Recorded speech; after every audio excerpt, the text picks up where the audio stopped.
la guerre civile, c'est 1956 quand le contingent débarque à Alger. Ça, c'est la guerre civile. C'est la guerre civile avec des attentats sur le territoire algérien, en métropole, comme on disait à l'époque. On disait publiquement événement, mais c'était la guerre civile. Il y a eu un putsch, d'ailleurs, qui a conduit également à ce qu'on active l'article 16 de la Oui, mais Constitution. là, le président de la République l'utilise à 5 jours d'un vote très important. C'est pas neutre. Excessif. C'est excessif et ça ne caractérise en rien la situation que nous vivons, pas plus en Nouvelle-Calédonie qu'en métropole.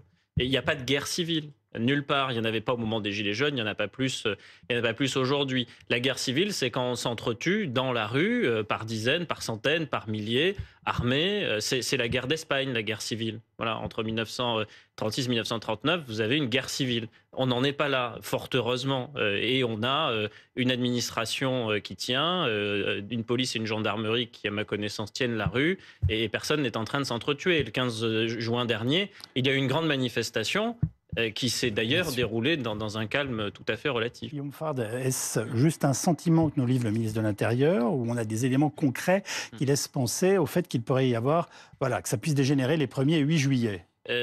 J'ai pas lu les deux notes en question. J'avais lu celle qui précédait la manifestation du 15 juin et qui prédisait à peu près la même chose. C'est-à-dire que ce que l'on observe, c'est qu'il y a une tendance de fond où des activistes environnementalistes et anticapitalistes convergent vers la mouvance Antifa.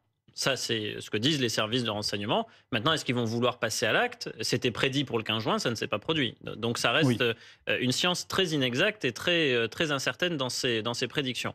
Après, le lendemain du 7 juillet, plusieurs scénarios sont possibles. Vous pouvez avoir des manifestations spontanées sur l'ensemble du territoire national, un peu comme quand il s'est agi de protester contre la réforme des retraites, vous vous en souvenez, avec tous les soirs des feux de poubelle. Bon, elles n'étaient pas évacuées à Paris à ce moment-là. Mais ça peut créer des problématiques d'ordre public sur l'ensemble du territoire national, avec 30 escadrons de gendarmerie mobile qui sont actuellement stationnés en Nouvelle-Calédonie, d'autres qui vont converger sur la plaque parisienne, mais si vous avez une élongation territoriale, c'est plus difficile de tenir le pays. Vous pouvez avoir un mort. Pardonnez-moi, qu'est-ce qu'on appelle une élongation territoriale? Si vous devez une élongation tout court, je vois. Territoriale, la métaphore est assez facile à comprendre. Vous avez le maximum de force sur la plaque francilienne. Et là, vous avez des troubles à l'ordre public dans toutes les villes de France. Vous faites comment? Soit vous basculez les forces et vous les avez plus pour les Jeux Olympiques, soit vous ne traitez pas... C'est un problème de troupes. Voilà, c'est un problème de qui doit aller où. Si vous avez tout concentré au même endroit, c'est plus difficile.